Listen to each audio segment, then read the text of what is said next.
세상에 유행하는 또는 많이 알려져 있는 이야기를 들으면 참 그럴듯하다라는 좋은 말들이 많이 있습니다. 우리 인생을 비교하는 말 중에 유교에 연령별로 인생을 명칭을 지어 놓은 게 있습니다. 한동안 참 좋은 말이다 생각을 했는데 근자에 제가 그게 아니었구나라는 생각이 들어서 여러분에게 한번 소개를 해드리고 평가를 받아보겠습니다.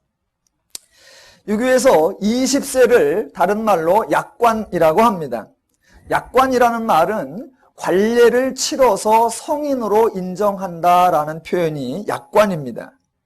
그동안은 인생이지만 사람이지만 철부지이고 아무것도 모르기에 아직은 사람다운 사람이 아니고 20세에 성인식을 치루어 관례를 행하면 이제사 성인이 되었다라고 쳐주는 것이 약관입니다. 제가 생각하기엔 그러면 1살부터 19살까지는 뭔가 인간이 아닌가 그런 생각이 듭니다. 자, 30세를 뭐라고 하느냐? 입지라고 합니다. 인생을 어떻게 살아가야 할지 좋은 뜻을 세운다라는 표현으로 그동안 생각을 했었습니다. 그랬는데 왜 30에 입지라고 했을까? 관직에 나가려고 하면 각 분야별로 나누어 시험을 보아야 하는데 그 당시 이제 어느 관직으로 나갈 것인가 뜻을 세우는 그런 것을 입지라고 했구나라고 생각이 됩니다. 40을 불혹이라고 합니다. 세워진 뜻을 이루어가기 위해 주변에 영향받지 않고 삶을 추진해 나간다. 유혹받지 않는다. 그래서 불혹이라고 합니다. 그동안 그렇게 생각을 했는데 아니구나. 그 유교 시대에 40에는 이미 삶의 기반이 다 잡아지고 어떻게 살아야 될지가 다 정해져 있어서 다르게 변화될 수 있는 가능성이 적다. 그 표현을 불혹이라고 했구나. 제가 그렇게 생각이 됩니다. 50을 뭐라고 하느냐? 지천명이라고 합니다. 하늘의 뜻을 안다라고요. 그래서 드디어 인생을 많이 살아보고 하늘의 뜻을 아는 것 그렇게 좋게 생각을 했었는데 제가 곰곰이 생각하니까 그렇게 멋있는 뜻이 아니라 지천명, 쉬운 말로 다 살았다. 이제 부르면 가야 된다. 이런 뜻이구나. 제가 그렇게 생각이 됩니다. 60을 이순이라고 합니다. 이순. 좋게 표현하면 인생을 겪어보니 생각하는 것이 원만하여 무슨 말을 듣든지 다 이해가 되고 안다. 다른 표현으로 귀가 순해졌다. 이게 이순입니다. 인생이 성숙해서 순해진 게 아니라 이제 무슨 말을 들어도 고집피거나 깡짜놀 힘이 빠졌다. 이 표현입니다. 70을 고희라고 합니다. 오래되어서 희귀하다라는 뜻입니다. 그 시대는 70까지 사시는 분이 없으니까 70을 사시면 희한한 양반이 되는 겁니다. 여하튼 좋게 표현했는데 제가 한번 역설을 펴봤습니다. 그러면 하나님적 관점으로 누림의 신앙을 가지고 있는 사람들은 인생을 어떻게 논해야 될까? 제가 한번 다른 것으로 만들어 보았습니다. 우리 누림신앙은 출생을 인간이라고 하자. 살다가 이제 세상을 배워서 한 20세쯤 되어 어른이 되는 것이 아니라 태어나는 것 자체를 온전한 인간이요 바른 인간으로 하자. 그래서 출생을 인간이다. 10대를 인지라 하자. 인지. 뭘 아는 거냐?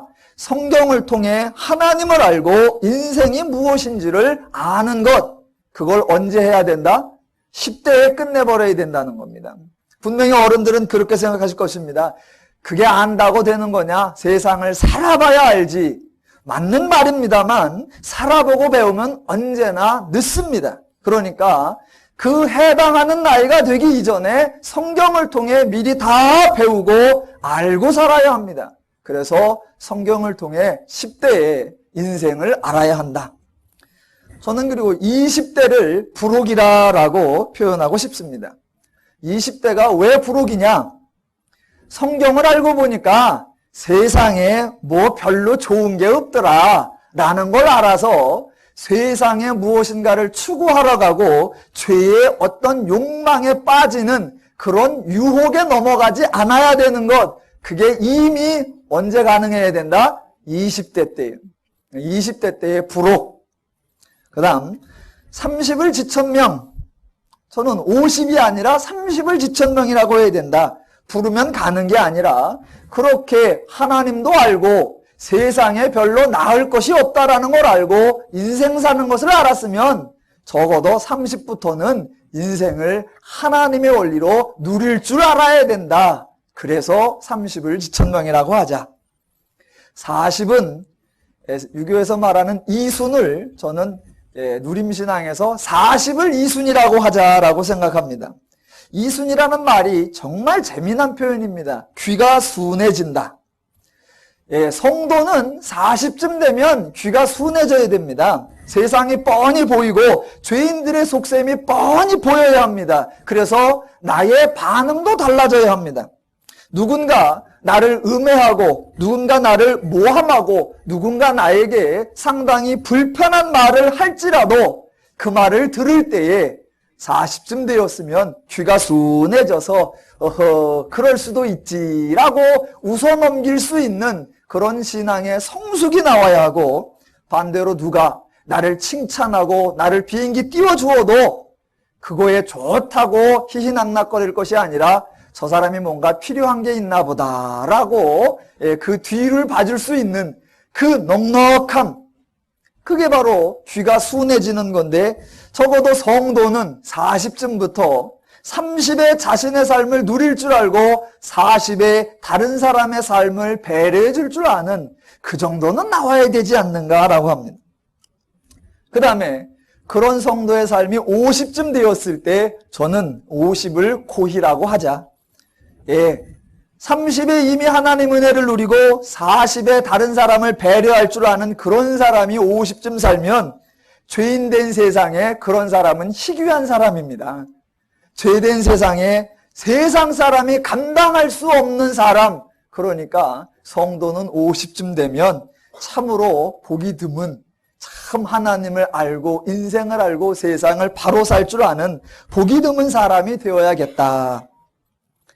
그럼 이제 60과 70은 뭐냐? 지속입니다, 그냥. 제가 한번 이렇게 만들어 봤습니다. 바라옵기는 50에 그게 되면 그것도 늦습니다. 또 신앙은 인생 나이로 먹는 것이 아니라 신앙의 연륜으로 가야 되니까 하나를 더 만들어 보면, 예수 믿은 지 5년쯤 되시면 성경을 다 아시기 바랍니다. 아멘 하셔야 됩니다. 왜 5년이냐? 누림교회로 시작하니까 1년에 한 5번 정도 성경을 읽더라고요. 그래서 5년이면 25번 정도 읽으면, 그 정도 읽으면 성경이 좀 보이지 않을까 해서 5년이면 하나님 말씀 성경을 알아야 되고, 10년쯤이면 누릴 줄 알아야 되고, 20년쯤이면 이순과 고희를 넘어서야 됩니다. 그런 성숙한 성도의 삶이 되시기를 주님의 이름으로 축원합니다. 자, 왜 이 말씀을 드리느냐? 오늘 사무엘 하에서 다윗과 이스라엘의 나라를 하나님이 가르치시는 과정을 통해 우리가 인생을 바로 배워야 되겠다라는 측면에서입니다. 사무엘 2장을 통해 인간을 향하신 하나님의 뜻을 살펴보기를 원합니다. 하나님은 이스라엘의 왕정을 원하신 적이 없습니다. 그리고 인정하신 적도 없습니다. 왜냐하면 제 아무리 좋은 제도일지라도, 또 제 아무리 좋은 사람일지라도 하나님의 마음이 아니면 그 제도와 그 사람 아래에서 인간이 행복해지지 않기 때문입니다. 만약 다윗 같은 사람이 있어서 행복해질 것 같다 그러면 하나님은 예수님을 보내서 십자가에 죽어 죄사함을 얻도록 해주는 것이 아니라 좋은 지도자를 많이 양성해 주면 되는 것입니다. 그런데 하나님은 그렇게 하지 않았습니다. 왜냐하면 인간의 문제를 보는 관점과 해결하는 방식이 죄인들의 생각과 다르기 때문입니다. 아직도 세상은 죄인의 관점, 죄의 관점입니다. 누가 왕이 되느냐, 누가 지도자가 되느냐, 누가 리더가 되느냐에 따라 그 공동체의 특성이 달라진다라고 생각을 합니다. 그래서 세상의 목표는 언제나 인재 양성입니다. 천재 하나가 한 나라를 먹여 살린다라는 생각을 가지고 초인류 경영을 목적으로 해나가는 회사가 모범적 기업으로 사회에 추앙을 받고 있는 그런 세대입니다. 예, 세상은 그렇게 말할 수 있고 그렇게 행동할 수 있습니다. 그러나 교회는 다릅니다. 기업과 국가에는 하나님이 없기 때문에 사람에게 의지할 수밖에 없고 그 사람은 뛰어나고 우수하고 영리하고 명철하고 엘리트이어야 합니다. 그러나 교회는 다릅니다. 왜? 교회는 하나님이 계시기 때문입니다. 하나님이 계시다는 것은 하나님의 일하심이 있다는 것입니다. 하나님이 계시고 하나님이 일하시는데 모든 이 상황이 사람의 손에 달렸다라고 말한다면 그것은 하나님을 능멸하는 것이며 전혀 하나님의 도움을 받지 못하고 있다는 것이며 하나님 무용론을 주장하는 것과 다를 것이 없습니다. 저도 가끔 이 목회자 세미나를 갑니다. 그러면 강의하러 나오신 분이 목회자이고 앉아서 들으시는 분이 다 목회자들입니다. 그런 목회자 세미나 때에 이런 이야기들을 하는데 그 말을 들을 때마다 저는 가슴이 아픕니다. 그런 목회자 세미나에서 가장 자주 쓰는 말 중에 이런 말이 있습니다. 교회는 그 목사의 수준을 넘어설 수 없다라는 말입니다. 그 교육에서 목사들을 동기부여시키려고 교회는 여러분 수준을 넘을 수 없습니다. 여러분이 커야 교회도 큽니다. 라고 이 동기부여를 해줍니다. 저는 그 말이 너무나 가슴 아프고 안타까운 것입니다. 결국은 목사인 자기 수준을 넘지 못한다는 말인데 뭘 몰라도 한참 모르는 말입니다. 성도들이 목사의 말이 옳고 목사의 행동이 맞아서 목사의 말을 따르고 순종하는 줄로 착각들을 하는 거예요. 객관적으로 볼 때 목사와 성도가 있다. 누가 더 훨씬 성숙할까요? 예, 고맙습니다. 대답을 안 하셔서. 그때 여러분이 성도요 그러시면 안 됩니다. 예, 제가 성도라고 대답을 해줘야 됩니다. 목사들은 성도님이 어떤 말을 실수하거나 어떤 행동을 잘못하면 책망하고 꾸짖고 이 단상에서나 어떤 모임에서 그런 걸 가르치려고 듭니다. 그런데 성도들은 목사가 무엇을 잘못 말하고 잘못 행동하면 그것을 품어주고 안아주고 참아주고 견뎌줍니다. 누가 더 성숙해요? 성도들이 언제나 훨씬 성숙합니다. 그래서 저는 말을 바꿔야 된다고 생각합니다. 교회는 그 목사의 수준을 넘어설 수 없다. 그것이 아니라 목사는 그 성도의 수준에 의해서 길러진다. 좋은 말이죠? 자, 교회는 하나님이 계십니다. 사람들에 의해서 좌우되는 곳이 아닙니다. 교회에는 인간적인 두 기둥이란 없습니다. 그러니까 교회는 인재를 주옵소서, 리더를 주옵소서, 우리에게 지도자를 주옵소서 이런 말을 하는 곳이 아닙니다. 교회가 그런 말을 하면 그건 바보 같은 일입니다. 다음 달부터 7월입니다. 7월이면 아마 전국의 각 교회의 아동부, 학생부, 청년부, 장년부들이 각양의 수련회들을 펼칠 겁니다. 그러면 교회들과 기도원들과 여러 곳곳에서 이제 수련회가 진행되는데 그 수련회의 클라이막스는 언제나 둘째 날 저녁 연합 기도회일 것입니다. 그때 무슨 기도들을 할까? 제목들이 벌써 눈에 선합니다. 인재를 주옵소서, 지도자를 주옵소서, 우리에게 위대한 탁월한 리더를 주옵소서. 다 그거예요. 조금 더 성숙했다고 하면 우리가 그 지도자가 되게 하옵소서. 조금 더 욕심을 내면 내 아들이 바로 그 지도자가 되게 하옵소서. 아마 거의 그럴 것입니다. 그런 방식이 다 오해라고 하는 것입니다. 왜 이런 얘기를 자꾸 하느냐? 그 오해들이 어디에서 시작됐느냐? 바로 오늘 저희가 살펴보고 있는 사무엘서의 이 다윗에 대한 왜곡된 입장에서부터 그런 사고방식이 생겼다는 것입니다. 사무엘상과 사무엘하에서 사울과 다윗을 비교하고 오늘 다윗과 이스보셋을 비교하는 가운데에 다윗 같은 사람이 있으면 나라가 태평해지고 다윗 같은 사람이 지도자가면 그 나라가 번성해질 거라고 하는 왜곡된 생각, 성경은 그걸 가르치는 것이 아닌데 우리는 그렇게 배웠기 때문에 오늘 우리에게도 다윗 같은 사람이 나오기를 사모하며 기도하고 있다라고 하는 안타까운 현실이란 말입니다. 사울이 죽고 이제 다윗의 전성시대가 열리느냐? 절대로 그렇지 않습니다. 사무엘 상서에서는 불순종한 사람의 처참한 말로를 보여주고 이제부터는 순종하는 사람의 번성함과 복됨을 보여주느냐? 그렇지 않습니다. 우리는 너무 많이 그렇게 들어왔습니다. 한 사람의 불순종이 얼마나 나라를 위기에 빠뜨릴 수 있으며 반대로 어떤 한 사람의 순종함으로 말미암아 그 나라가 융성하고 온 백성이 얼마나 행복할 수 있는가를 보여준다. 우리는 사울 같아서는 안 되고 다윗 같은 사람이 되어야 한다. 아니요. 성경은 그런 얘기를 하고 있는 것이 아닙니다. 하나님은 이스라엘의 왕정제도를 인정한 적이 없습니다. 왕정이라고 하는 좋은 제도가 있다. 이 제도를 잘 운영하면 나라가 행복해질 것이다. 그렇게 말씀하신 적이 없습니다. 또 다윗 같은 탁월한 사람, 다윗 같은 영리한 사람, 다윗 같은 온유한 사람이 나라를 다스리면 모든 백성이 행복해질 것이다. 이런 말씀을 하신 적도 없습니다. 하나님은 다윗이라고 하는 사람을 이스라엘 위에 세우는 그런 과정이 아니라 다윗을 통해 이스라엘을 교육하고 있는 것입니다. 성도님들 중에 많은 분들이 오해합니다. 다윗이 대단한 사람이다. 하나님의 마음에 꼭 드는 신실한 사람이다. 겸손한 사람이다. 순종하는 마음을 가진 사람이다. 라는 착각을 합니다. 절대로 그렇지 않다라고 제가 말씀을 드렸습니다. 다윗은 아버지에게도 인정을 받지 못했던 자요. 형제들에게도 인정을 받지 못했던 자식이 많은 집안의 막내로서 그저 그렇게 살아가는 그런 사람이었습니다. 지금 전쟁에서 자기들의 왕 사울이 죽었다는 소식을 들은 그 당시에 이스라엘 사람들의 심정을 한번 헤아려 봅시다.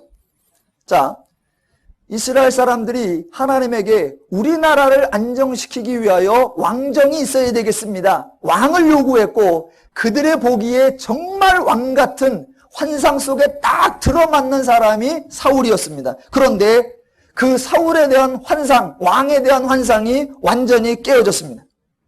왕이라고 세워놨더니 자기 일만 하러 다니고 미쳐버리고 온 백성을 곤고함에 빠지고 그래도 가끔 전쟁에 나가서 이겨주니까 고맙긴 했는데 이제 전쟁에 나가서 그 왕이 죽어버렸습니다. 그들의 절망이 매우 클 것입니다.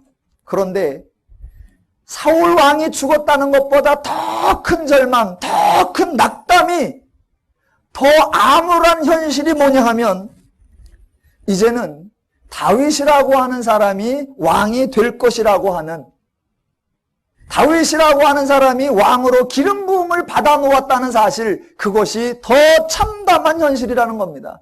목동에 불과하던 사람, 그 주변에 좋아요 한 600명가량의 사람들이 있었습니다. 그런데 그 사람들이 이 나라를 짊어지고 가는 좋은 인재들이 아니라 환난당한 모든 자요, 빚진 자요, 마음에 원통한 자들, 흔히 말해서 원한에 사무친 자들, 그런 자들이 지금 있다는 것입니다. 백성들의 입장에서 사울이 죽었으니까 하루빨리 다윗이, 그리고 다윗과 함께했던 사람들이 들어와서 우리의 왕이 되어주고 우리에게 지도자가 되어달라, 그런 소망이 있었겠느냐? 아니요, 없었다는 것입니다. 사울이 죽은 것보다 더 걱정스러운 것은 다윗이 왕으로 기름 부어 왕이 될 거라, 그 생각이었을 것입니다. 백성들의 마음에 아마 이런 생각이 있었을 겁니다. 야, 우리가 다윗을 잘 모르고 있었나 보다. 우리는 그저 목동인 줄 알았는데 하나님이 그를 기름 부으시고 하나님이 도우시는 걸 보니까 아마 우리가 모르는 다윗의 어떤 잠재력이 있고 다윗의 어떤 가능성이 있는가 보다 라는 기대에 찬 마음을 가지고 있느냐? 그렇지 않습니다. 생각은 정반대입니다. 우리가 다윗을 분명히 아는데 그의 출생을 알고 그의 행실을 알고 그의 과정을 분명히 아는데 우리의 왕이 되어서는 안 될 것 같다는 걸 아는데 하나님이 그런 다윗을 기름 붓고 계시다. 이건 지금 하나님이 눈이 흐려지셨고 하나님이 뭔가 판단을 잘못하고 계신다. 그러니까 우리가 하나님을 믿는 대신 열방과 같이 왕을 세우고 또 다른 방책을 간구해야 되겠다고 생각한 우리의 생각이 옳은가 보다. 아마 그렇게 되었을 것입니다. 잘 생각해 보십시오. 지금 하나님은 이스라엘 나라를 사람에게 맡기려고 찾으시는데 사울이라고 하는 잘못된 사람을 고르셨다가 이제 온유하고 겸손하고 신실한 정의로운 다윗이라는 사람을 만나 그에게 나라를 맡기시려고 하는 의도가 전혀 없습니다. 하도 이스라엘 백성들이 하나님 대신에 우리에게 왕을 달라고 하니까 할 수 없어 왕을 주시는데 가장 안 될 것 같은 사람을 세우는 겁니다. 왕을 세워 나라를 위탁하고 싶은 의도 없단 말입니다. 하나님은 절대로 하나님이 이스라엘의 왕 되심과 하나님이 이스라엘의 여호와 되심을 포기하거나 중단하시지 않습니다. 다윗을 잘 가리켜서 이스라엘을 믿고 맡길 수 있는 통치자로 세우고자 함이 절대로 아니고 다윗을 통해 왜 하나님이어야 하는가, 사람이 아니라 하나님이어야 하는가를 가르치시고자 함인 것입니다. 그래서 하나님은 사람들의 생각에 가장 안 될 것 같은 사람을 골랐고 그게 바로 다윗이었습니다. 하나님은 지금 일부러 그렇게 하고 계시는 겁니다. 잘못 골라서가 아니라 일부러 사람들의 기준과 가치와 원리와 방식이 얼마나 죄의 방식이며 그 방식으로는 결코 행복해질 수 없고 오직 하나님의 가치와 원리와 기준과 방식이어야 하며 당장엔 아닌 것 같을지라도 하나님의 뜻대로 해야 모두가 행복해지고 평안해진다는 것을 이 다윗을 세우는 과정을 통해 다시 한번 보여주는 겁니다. 지금 하나님은 다윗을 도와주고 있는 것이 아니라 이스라엘 백성을 교육하고 있는 것입니다. 그 교육이 사울과 다윗의 대조이었고 그 교육이 오늘 이스보셋과 다윗의 대조가 될 것입니다. 사울이면 안 되고 다윗이면 된다. 그런 말이 아닙니다. 사울이든 다윗이든 사람이면 안 되고 죄면 안 되고 하나님이어야 된다. 그것을 가르치는 겁니다. 오늘 본문을 보시면서 여러분은 조금 의아해 하셔야 됩니다. 성경을 보시면서 하나님이 일하실 때 왜 이렇게 하실까? 그런 것들이 궁금하고 하나하나 그런 것들을 이해해 가셔야 성경 보는 눈이 떠지는 겁니다. 자, 사울이 죽었습니다. 이미 다윗은 왕으로 기름 부음 받은 지가 한참입니다. 그러면 사울이 죽었으니 자연스럽게 순적히 다윗이 이스라엘의 왕으로 추앙을 받으면 됩니다. 한 나라의 지도자가 죽으면 가능한 한 빨리 안정을 취하고 가능한 한 빨리 희생을 최소화하면서 나라를 평화롭게 유지해야 됩니다. 하나님이 이스라엘의 안정과 번영과 평화를 원하신다면 그렇게 해야 합니다. 그런데 성경은 그렇게 하지 않는다는 것입니다. 하나님은 그렇게 하시지 않는다는 겁니다. 물론 하나님의 관심은 이스라엘의 안정과 행복입니다. 그런데 그 안정과 행복이라는 것은 정치가 안정되고 경제가 부흥하는 것으로 이루어지는 것이 아니라 지도자가 되든 백성이 되든 모두가 하나님을 알고 하나님 원리로 해야 한다라는 것이 중요하기에 누가 빨리 왕이 되느냐, 누가 빨리 나라를 번성시키느냐가 아니라 백성이 하나님을 알게 하는 그 역사를 다시 한번 행하시는 겁니다. 자, 이스라엘이 사울과 다윗이라고 하는 그 두 정치적 세력 때문에 나라가 피폐해지고 그러다가 사울이 죽어서 이제 다윗이 왕이 되어 견고해지느냐? 그렇지 않다라는 겁니다. 오늘 2장 4절에 보면 유다 사람들이 와서 거기서 다윗에게 기름을 부어 유다 족속의 왕을 삼았더라라고 합니다. 예, 다윗이 왕이 됩니다. 그런데 유다 지파의 한 지파의 왕이 될 뿐입니다. 그리고 동시에 2장 8절로 가봅니다. 8절 후반부 9절에 보면 길르앗과 아술과 이스라엘과 에브라임과 베냐민과 온 이스라엘의 왕을 삼았더라. 이스보셋이라고 하는 사울의 아들이 유다 대부분의, 아니 이스라엘 대부분의 지파들을 이끌고 그들의 왕이 됩니다. 하나님이 나라를 돕고 계시고 하나님이 다윗을 돕고 계신데, 그래서 다윗도 왕이 되는데 이스보셋도 왕이 됩니다. 누가 진짜 왕 같아요? 누가 세력이 더 막강해요? 누가 더 정통성이 있는 것 같아요? 지금 이스라엘에는 하나님의 도우심으로 강하고 견고한 한 나라가 세워지는 것이 아니라 두 개의 나라가 세워지고 두 명의 왕이 등극한단 말입니다. 하나님이 지금 일을 이렇게 하신단 말입니다. 사람들이 일을 이렇게 하니까 하나님께서 싹 정리하셔서 한 사람으로 세우는 게 아니라는 겁니다. 다윗의 승승장구가 아닙니다. 이렇게 두 나라가, 한 나라가 두 명의 왕이 세워지는 상태가 한참을 갑니다. 한참을 가요. 그러는 가운데 이스라엘에는 수많은 동족 상잔이 일어나고 민족 상호 간의 전쟁이 일어나고 사륙이 벌어집니다. 오늘 본문 후반부에도 안 읽었지만 양쪽의 진영들에서 장군들이 나오고 군사들이 나와서 서로 죽이고 싸우고, 어디 나라에도 이스라엘에 평안이 없습니다. 다윗이 왕이 되었음에도 불구하고 나아지지 않더라는 것입니다. 하나님이 가르치고자 하는 것을 놓치면 안 됩니다. 하나님은 지금 다윗 같은 사람이면 나라가 평안해진다, 그런 말이 절대로 아닙니다. 누가 되든 하나님의 원리이어야 한다, 그걸 가르치는 겁니다.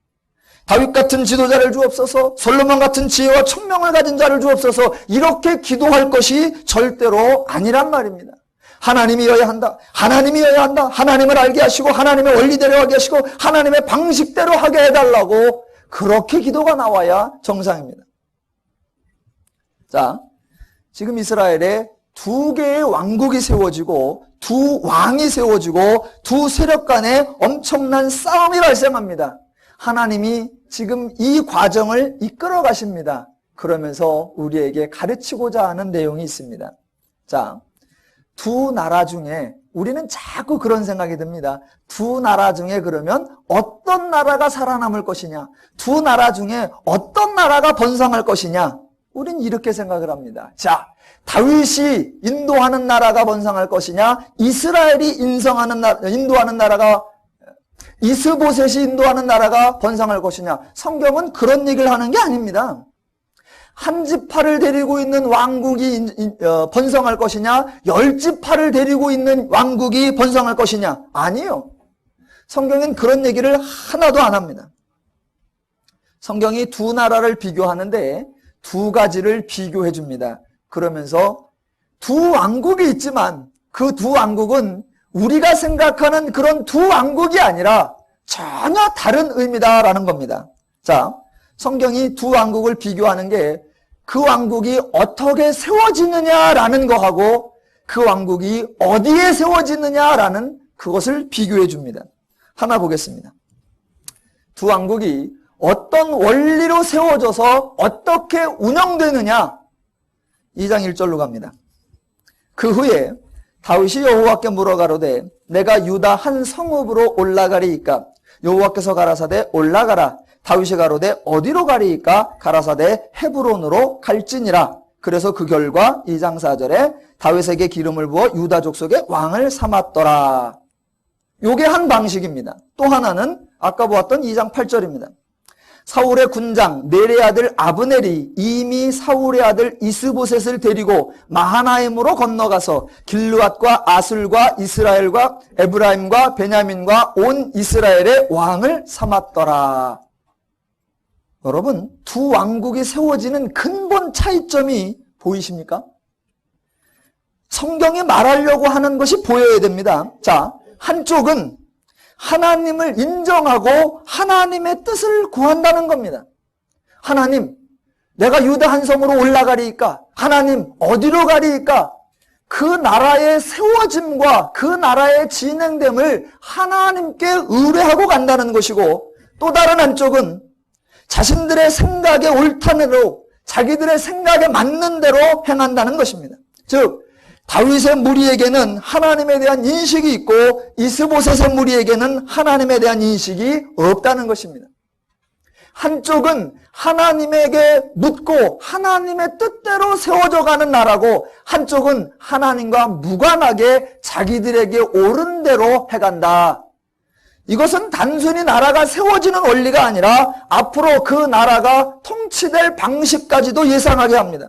다윗의 무리는 앞으로도 모든 일을 추진할 때 하나님을 염두에 둘 것이며 하나님의 원리와 방식과 기준에 의하여 행동할 것이지만, 이스보셋의 무리는 그때그때 판단에 옳아 보이는 대로 행동할 것입니다. 지금 두 나라의 통치 원리, 두 나라의 운영 원리가 근본적으로 다르다라는 것을 보입니다. 다윗을 따르는 무리느냐 이스보셋의 무리냐 이런 문제가 아니라 하나님을 인정하는 무리이냐 하나님을 거부하는 무리이냐, 그 두 왕국의 차이점은 하나님이냐 아니냐 이쪽으로 가는 것입니다. 자, 본문을 다시 한번 봅니다. 나라가 세워질 때에 하나님을 묻고 하나님의 뜻대로 가느냐 자기들의 뜻대로 가느냐, 두 번째는 그 나라가 어디에 세워지느냐입니다. 자, 다윗이 하나님께 물어봤더니 하나님께서 올라가라 한 곳이 어디냐면 헤브론입니다. 유다 남부 요단강 서편 지방에 있는 곳입니다. 자, 지금 다윗과 이스보셋이 훨씬 강자입니다. 다윗은 도망 다니던 무리였고 숫자적으로 적습니다. 자, 그러면 이렇게 적은 자들이 한 지역에 터전을 마련하려고 하면 적진의 한가운데로 들어가야 됩니까? 아니면 탈출구를 마련해 놓은 그런 곳이어야 합니까? 아마도 신중한 사람이라고 하면 언제라도 도망갈 수 있고 언제라도 벗어날 수 있는 그런 곳이어야 한다고 생각할 것입니다. 그런데 하나님이 지금 다윗에게 지시한 곳이 헤브론이고 다윗이 올라가 정착하는 곳이 헤브론입니다. 요맘쯤 되면 여러분 감이 딱 오셔야 됩니다. 근데 성경은 안 읽으시면 감이 하나도 안 옵니다. 헤브론 어째 떼는 거야? 이러시면 안 됩니다. 헤브론이 왜 헤브론이냐? 자, 하나님이 아브라함을 부르셔서 내가 너에게 땅을 주리라 약속하신 그 가나안 땅인데, 그 가나안 땅에 들어와서 살 때에 직접 땅을 매입한 자기 소유지가 없었습니다. 그러다가 자기 아내 사라가 죽자 그 아내를 매장할 곳을 구하는데 그곳이 어디였냐면 막벨라 굴이었고, 그 막벨라 굴이 어디에 있다? 헤브론에 있는 겁니다. 그러니까 지금 헤브론은 하나님이 이스라엘에게 약속으로 주셨던 땅, 하나님이 책임지고 돌보시고 인도하시겠다고 했던 하나님의 약속에 근거한 땅이라고 하는 겁니다. 지금 하나님은 다윗에게 바로 그 약속의 땅 헤브론으로 가라라는 것입니다. 더 전망 좋은 곳 아니요, 더 물 좋은 곳 아니요, 더 기름진 곳 아니요, 더 많은 백성을 수용할 수 있는 곳 아니요, 더 경제적으로 이 무역이 가능한 곳 아니요, 그런 것으로가 아니라 내가 약속했던 땅, 내가 도와주기로 했던 땅, 내가 함께하기로 했던 땅, 내가 돕는, 내가 있는, 내가 가는 나의 땅으로 가라. 그게 헤브론입니다. 그래서 다윗은 그곳으로 가는 겁니다. 그랬는데 이스보셋의 무리들은, 자, 2장 8절에 다시 한번 그 후반부에 보면 사울의 아들 이스보셋을 데리고 마하나임으로 건너가서라는 표현이 나옵니다. 이스보셋은 마하나임으로 건너가서 터를 잡습니다. 마하나임은 요단강을 중심으로 동편에 있는 겁니다. 어디가 동이고 어디가 서냐? 여호수아와 백성들이 가나안 정복을 하러 들어가기 전에 광야에서 나와서 머물렀던 곳이 요단강 동편이고, 이제 가나안으로 가자 그래서 강을 건너가는 겁니다. 그러니까 지금 마하나임은 이 약속의 땅 바깥쪽인 것이며 요단강을 안 건너온, 그러니까 성경적 표현으로 이스라엘 진영에서 마하나임으로 요단강을 건너가 버린, 그게 바로 마하나임으로 건너가서입니다. 이제 자, 그곳이라는 것입니다. 즉 헤브론이 하나님의 약속의 땅이라는 것과 비교하여 마하나임은 하나님의 약속의 땅 바깥이라는 의미입니다. 즉 다윗의 나라는 하나님을 묻고 하나님의 약속의 땅에 세워지는 것이요, 이스보셋의 나라는 하나님과 무관하고 하나님의 약속의 바깥에 세워지는 그런 모습입니다. 아마도 10지파 이상이 있고 왕국으로서 더욱 번성하기를 꾀한다면 요단강 서편으로 들어가 이 지중해와 요단강 사이에 끼어있는 그런 모습이 아니라 대륙을 바라보며 세계 경영을 외치며 그곳에 기초를 닦는 것이 훨씬 좋아 보일 것입니다. 그래서 그랬을지도 모릅니다. 자, 성경이 두 왕국을 대조하려고 하는데 무엇을 대조하냐를 보시란 말입니다. 상황과 조건과 인물과 배경을 대조하는 것이 아니란 말입니다. 이쪽에는 다윗과 같은 탁월한 지도자, 저쪽에는 이스보셋 같은 멍청한 지도자. 아니에요. 누구냐가 신경이 아닌 겁니다. 그들이 하나님께 묻고 하느냐, 헤브론이냐 마하나임이냐, 어디가 더 기름지고 어디가 더 번성할 것 같으며 어디가 더 땅값이 비싸냐, 전혀 그런 얘기가 아니라 하나님의 약속이 있고 하나님의 원리가 있고 하나님의 뜻이 있느냐, 누구냐 어디냐, 이런 문제가 아니라 누구의 원리냐, 하나님의 뜻이냐, 하나님의 기준이냐, 하나님의 방식이냐를 묻고 있는 겁니다. 절대로 사울 같은 사람을 세우면 안 되고 이스보셋 같은 사람을 세우면 안 되고 다윗 같은 사람을 세워야 합니다. 결론이 이렇게 나면 꽝입니다. 하나님이 세우는 사람이냐, 자신들이 세우는 사람이냐, 더 나아가 하나님을 인정하느냐 안 하느냐, 그것이 결론이어야 합니다. 오늘날도 마찬가지여야 합니다. 절대로 옛날 얘기가 아닙니다. 오늘날도 마찬가지입니다. 예, 누구냐가 아닙니다. 어떤 목사가 오면, 어떤 지도자가 오면 절대로 그런 문제가 아니라 세워진 그 사람이 있을 때 그가 하나님의 원리대로 하느냐, 하나님의 방식대로 하느냐, 헤브론이냐 마하나임이냐, 그 문제가 아닙니다. 하나님과 함께라면 목 좋은 자리, 전망 좋은 자리, 그거여도 좋지만 아니어도 괜찮다는 것입니다. 하나님의 약속이 있고 하나님의 약속을 존중하는 그런 마음을 가지고 있는 것, 그것이 가장 중요한 요소라고 하는 겁니다.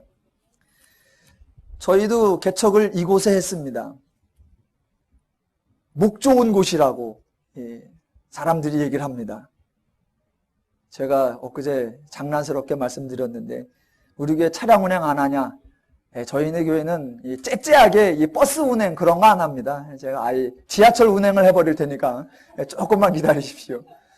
아, 지하철역 바로 앞에 있는 목 좋은 곳. 예, 뭐 굳이 목 나쁜 곳으로 갈 거는 없습니다만 그런 것이 교회의 부흥과 성장에 아무런 도움이 되지 않습니다. 지금 하나님이 이스라엘을 교육하고 계신 내용을 잊으시면 안 됩니다. 하나님이 빨리 이스라엘을 번성하게 해주고 빨리 이스라엘을 부강하게 해주느냐? 아니요, 그런 거 안 합니다. 왜?